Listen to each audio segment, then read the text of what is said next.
Hi guys, so first of all I want to say thanks to a supporter who sent me this link. This is a very interesting report on the cheese industry in the UK. Now it's not the entire industry, it's a certain section of the industry, but it's actually a success story in regards to Brexit. Now Brexit is a disaster. This particular story is not going to negate it in any serious way, but if there is someone benefiting, I think that's something good if they're benefiting in a positive way. And it seems that there are so many positive things in this video I want to share with you. So let's hear what they have to say. What has actually happened is that there has been a renaissance in looking towards all British producers recently. And I think people are actually realising that the best cheese in the world was always on their doorstep. And So in a sense, yes, the best cheese in the world was on your doorstep. I've said this before. One of the problems with Brexit is not that people will starve, is that selection, the choice will drop. Yes, you'll be able to access cheese and bread and all different types of products, but the options available will be reduced. And while this is a very positive story, I think it's important to keep that in mind. So the domestic market for British-made cheese is growing. UK cheese exports to the EU fell by 85% in January this year. Cheese imports from Europe were also down by a third. And that means British consumers are choosing more locally made products. Sales of this organic soft cheese from the Nettlebed Creamery in Oxfordshire have surged. The three main... So I think that's positive. If it's local, means that it has smaller impact on the environment. It's supporting local people, local industry. I think this is something positive. The industry itself is suffering, but if certain sections of the industry can benefit, then that's something positive, I think. Reasons would be Brexit and the difficulty of importing continental artisan cheeses, another lockdown, which has increased footfall to small producers like us from our local population.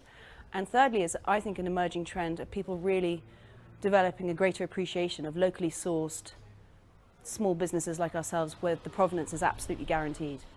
The company is now expanding, setting up a new store and takeaway cafe. Oh, brilliant, thank you. A lockdown collection service is already popular with locals. We're farmhouse, which means we use milk from our own farm. We're artisan, which means we do everything by hand. We have very few machines in the creamery.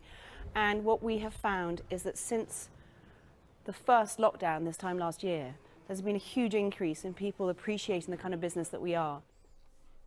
And I think that's positive. The only negative I think about it is that because it's artisan, it's a smaller production. Because it's a smaller production, generally the price is higher. So this is not a product that's for mass consumption. This is not a product for everyone.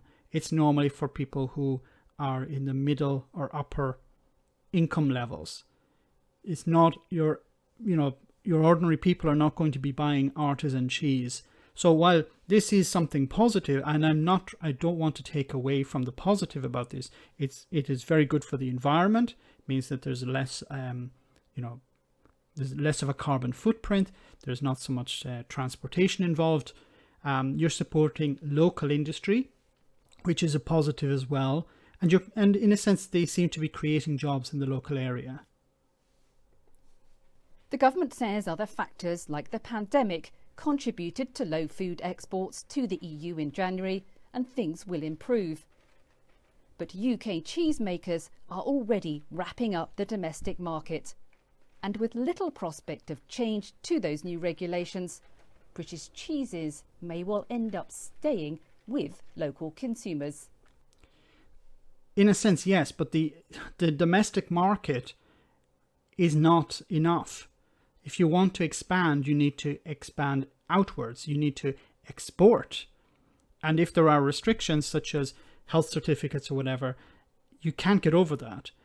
So I think as I said before, the artisan market may thrive, but the international market is still restricted. But I think it's important to look at the positives. Is this a consequence of Brexit? Yes, I think so. Also the pandemic. But if it's helping small industries in the local area, if it's having a smaller impact on the environment, then it has to be encouraged and welcomed. Let me know in the comments section, guys, what you think. As always, your comments are greatly appreciated. Thanks a lot. I want to say a big thank you to all of my patrons. You ensure that this channel continues to exist. I'm eternally grateful for all of your support. If you join Patreon, you will receive instant access to our Discord server, where we have both audio and video chats. You can chat with me and other patrons, where we discuss important and non-important issues. Becoming a patron per month costs about the same as a large coffee, so why not check it out?